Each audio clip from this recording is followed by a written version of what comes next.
శ్రీ గురుభ్యో నమః. శ్రీ మహాగణపతి నమః. మీనరాశి వారికి రాబోతున్నటువంటి 5 జూలై నుండి 21 జూలై వరకు చంద్రమాన్ని అనుసరించి గోచర రీత్యా ఈ యొక్క పక్షకాలం ఎలా ఉండబోతుంది అనేది చూద్దాం. రాబోతున్నటువంటి అమావాస్య నుండి 21వ తారీఖు పౌర్ణమి వరకు ఈ యొక్క ఫలితాలు అనేవి వర్తిస్తాయి. ఇక రాశి వారికి మనం గమనించినట్లయితే మీనరాశి వారికి 1000 స్థానాల్లో వచ్చినప్పటికీ శనిగ్రహ సంచారం జరుగుతున్నది. జన్మరాశిలో రవిగ్రహ సంచారం, సప్తమంలో కేతుగ్రహ సంచారం జరుగుతున్నది. ఈ రాశి వారికి వచ్చినప్పటికీ మిగతా స్థితిగతి చూసినట్లయితే కుజుడు తన స్థానంలో సంచారం చేస్తున్నాడు.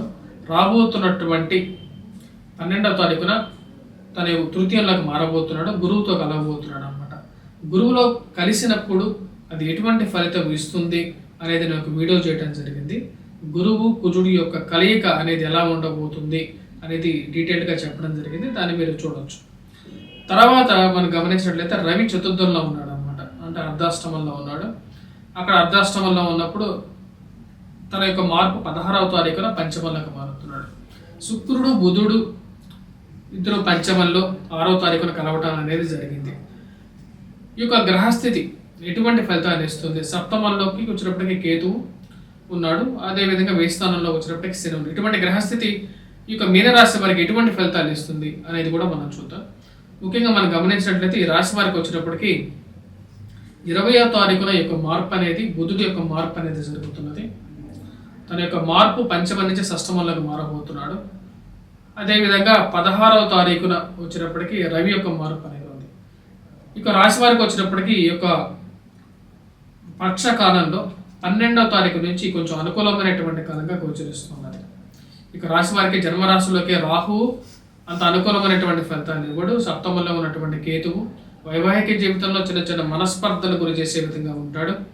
అదేవిధంగా తీసుకోవాల్సినటువంటి నిర్ణయాలు సరైన సమయంలో తీసుకోక కొన్ని నష్టానికి కూడా గురి చేసే విధంగా ఉంటాడు. ఈ రాశి వారికి ధనస్థానాల్లో ఉన్నటువంటి కుజుడు 12వ తారీఖు వరకు ప్రతికూలమైనటువంటి ఫలితాలు ఎక్కువగా ఇస్తూ ఉంటాడు. ఇరుగు పొరుగు సఖ్యత విషయంలో దూషణలు చేయొద్దు, ఎవరైనా ఎదుటి వారిని తిట్టద్దు. ఆ యొక్క విషయంలో జాగ్రత్తగా ఉండాలంటే మీ యొక్క మాట్లాడేటప్పుడు వాక్కుని కంట్రోల్ చేసుకుని మాట్లాడాలి, లేకుండా ఉంటే ప్రతికూలంగా కూడా ఉంటుంది. జాగ్రత్తగా ఉండాల్సినటువంటి ముఖ్యమైనటువంటి సూచన. అదేవిధంగా కుటుంబంలో అందరూ కలిసి ఒకటే మాట మీద ఉండటానికి ఎక్కువగా ప్రయత్నం చేయాలి. కుటుంబంలో అన్యోన్యత పెంపొందించుకోవడానికి ప్రయత్నం చేయాలి. అధికమైనటువంటి ఖర్చును తగ్గించుకోవాలి.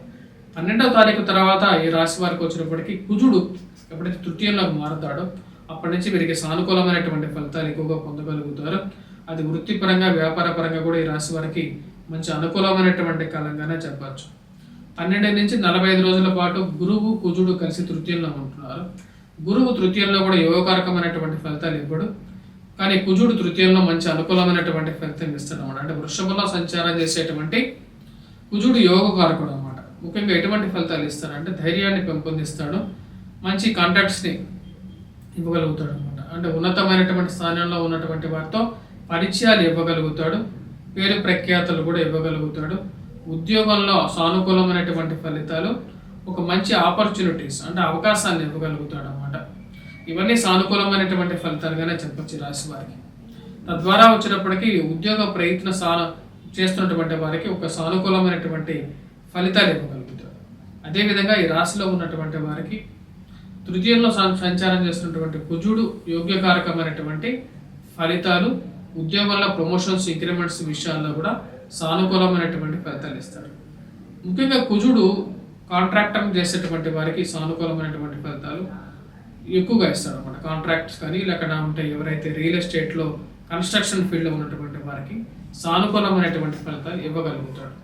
ఆ విషయంలో ఎటువంటి సందేహము లేదు. అదేవిధంగా కుజుడి యొక్క యోగ దృష్టి అనేది వీరికి బాగా కలిసి వచ్చే విధంగా ఉంటుంది అన్నమాట. ఈ రాశి వారికి రాబోతున్నటువంటి సమయం అనేది కొంచెం అనుకూలమైనటువంటి ఫలితాలు 45 రోజుల పాటు ఇవ్వగలుగుతాడు. గురువు యోగ్యాన్ని ఇవ్వకపోయినా సరే కుజుడు యోగ్యాన్ని ఇస్తాడు. చతుర్థంలో మనం చూసినట్లయితే రవి అంత అనుకూలమైనటువంటి ఫలితాలు ఇవ్వట్లేదు, ఖర్చును ఎక్కువగా ఇస్తున్నాడు అనమాట. 16వ తారీఖున ఈ యొక్క రవి తన యొక్క మార్పు జరగబోతున్నది, పంచమంలోకి మారబోతున్నాడు. పంచమంలో శుక్రుడు బుధుడు కలిసినటువంటి యోగం లక్ష్మీనారాయణ యోగం అనేది వీరికి బాగా కలిసి వస్తున్నది. లక్ష్మీ స్వరూపమైనటువంటి శుక్రుడు, నారాయణ స్వరూపమైనటువంటి బుధుడు కలిసినప్పుడు లక్ష్మీనారాయణ యోగం అనేది జరుగుతుందన్నమాట. ఈ నారాయణ యోగం అనేది ఫైనాన్షియల్గా కొంచెం కలిసి వచ్చే విధంగా ఉంటుంది రాశి వారికి 6వ తారీఖు నుంచి. ఫైనాన్షియల్గా డబ్బు మూవ్మెంట్ అనేది జరుగుతుంది అన్నమాట. కమర్షియల్గా కొద్ది యాక్టివిటీ అనేది జరగటం, సమయానికి డబ్బు రొటేషన్లోకి రావటం అదేనే కలిసి వస్తుంది. ఇది వ్యాపారస్తులకు బాగా కలిసి వస్తుంటుంది. కానీ ఈ యొక్క పరిస్థితి వచ్చేటప్పటికి 16వ తారీఖున తర్వాత మారుతుంది. 16వ తారీఖున ఎప్పుడైతే రవి వచ్చేటప్పటికి శుక్రుడితో కలుస్తాడో, ఇక శుక్రుడికి రవికి వైరం అనేది ఉంటుంది. అంటే ఒక ప్లానెట్కి ఇంకో ప్లానెట్కి ఎనిమిస్ అన్నమాట. అంటే శుక్రుడికి శత్రుత్వం అని ఎప్పుడైతే ఉంటుందో అది ఈ యొక్క రాశి వారికి వచ్చేటప్పుడు ప్రతిబంధకంగా మారుతుంటుంది. ఫైనాన్షియల్ రొటేషన్లో కొన్ని ఇష్యూస్ అనేవి ఏర్పడతాయి. స్త్రీ ద్వారా కొన్ని కష్టాలు అనేవి కూడా వస్తాయి అన్నమాట. అనవసరమైనటువంటి గొడవలకి మీరు వెళ్ళొద్దు, అది మీకు ప్రాబ్లమాటిక్ సిచ్యువేషన్లోకి తీసుకెళ్తూ ఉంటుంది. 16వ తారీఖు తర్వాత ఈ యొక్క సిచ్యువేషన్లో కొన్ని జాగ్రత్తలు అనేవి తీసుకోండి. మీకు ఎంతైతే అవసరమో అంతవరకే మాట్లాడండి. ఎస్పెషల్లీ స్త్రీలతో కొన్ని జాగ్రత్తగా ఉండండి. మాట పెంచుకొని కష్టపడడం అనేది కొంచెం ప్రతిబంధకంగా మారే విధంగా ఉంటుంది. ఈ యొక్క 2 వారాల కాలం మనం చూసుకున్నట్లయితే 2 వారాల కాలంలో కూడా వీరికి బాగా మంచి ఫలితాలు అనేది రాబోయేది కూడా 2వ వారంలో ఎక్కువగా రాబోతాయి. 2వ వారం నుంచి కొంచెం సానుకూలమైనటువంటి ఫలితాలు ఎక్కువగా వస్తాయి అన్నమాట. ఎందుకంటే బుధుడు వచ్చేటప్పటికి 20వ తారీఖున తన యొక్క మార్పు అంటే 5వ ఇంట్లో నుంచి 6వ ఇంట్లోకి మారుతున్నాడు. అంటే పంచమ నుంచి షష్టమంలోకి మారుతున్నాడు. షష్టమంలోకి మారినప్పుడు బుధుడు యోగకారకమైనటువంటి ఫలితాలు కూడా ఈ రాశి వారికి ఈ యొక్క పక్షకాలంలో చివరి 20వ తారీఖు నుంచి కూడా మళ్ళీ ఒక పాజిటివ్ రిజల్ట్ అనేది వీరికి ఇవ్వటం అనేది జరుగుతుంది. సో మీనరాశి వారికి ఈ యొక్క పక్షకాలంలో కొంచెం సానుకూలమైనటువంటి ఫలితాలు గత పక్షకాలంతో పోల్చుకుంటే ఇవ్వగలుగుతాడు అండ్ రాబోతున్నాయని చెప్పి మనకు తెలుస్తున్నాయి. అదేవిధంగా ఈ రాశి వారు ముఖ్యంగా మనం చూసినట్లయితే విద్యార్థులకు ఎలా ఉంది అనేది చూద్దాం. విద్యార్థులు మనం గమనించినట్లయితే విద్యార్థులకి గురువు అనుకూలమైనటువంటి ఫలితాలు ఇవ్వట్లేదు. కానీ పోటీ పరీక్షల కోసం ప్రిపేర్ అవుతున్నటువంటి వారు కొద్దిగా కష్టపడి చదవగలిగితే కూడా కుజుడు అనుకూలమైనటువంటి స్థానంలో ఉన్నప్పుడు సానుకూలమైనటువంటి ఫలితాలు ధైర్యం అనేది రావడం అనేది జరుగుతుంది. కాబట్టి అవి సానుకూలమైనటువంటి ఫలితాలు ఈ రాశి వారికి రావడం జరుగుతుంది. అంటే ముఖ్యంగా రాబోతున్న 12వ తారీఖు నుంచి విద్యార్థులు కూడా కొద్దిగా కష్టపడి చదవగలిగితే వీరికి సానుకూలమైనటువంటి ఫలితాలు అనేది పొందడం అనేది జరుగుతుంది. ఈ రాశిలో ఉన్నటువంటి వారు విద్యార్థులు ఎటువంటి పరిహారాలు చేసుకోవాలి అంటే ముఖ్యంగా దత్తాత్రేయ స్వామి ఆరాధన చేయడం అనేది ముఖ్యమైనటువంటి సూచనగా చెప్పడం జరుగుతుంది. కుజుడు యొక్క అనుకూలత రీత్యా రాజకీయ రంగంలో ఉన్నటువంటి వారికి కూడా సానుకూలమైనటువంటి ఫలితాలు కూడా పొందడం అనేది జరుగుతుంది. మీన రాశిలో ఉన్నటువంటి వారు ఈ రాశిలో ఉన్నటువంటి వారు ఎటువంటి పరిహారాలు చేసుకోవాలి అనేది చూద్దాం. ముఖ్యంగా వచ్చేటప్పటికి జన్మరాశిలోకి రాహుగ్రహ సంచారం జరుగుతున్నప్పుడు దుర్గాదేవిని ఎక్కువగా పూజించాలి ఈ రాశి వారు. అదేవిధంగా సప్తమంలోకి కేతుగ్రహ సంచారం జరుగుతున్నప్పుడు ముఖ్యంగా వచ్చేటప్పటికి వినాయకుడిని ఎక్కువగా పూజించాలి. ప్రయాణ సంబంధితమైన విషయాలు ఆటంకాలు ఎక్కువగా జరుగుతున్నప్పుడు కూడా ఓం గం గణపతియే నమః అనే మంత్రాన్ని చదువుకోండి. మానసికంగా కూడా ప్రశాంతంగా కూడా ఉంటుంది.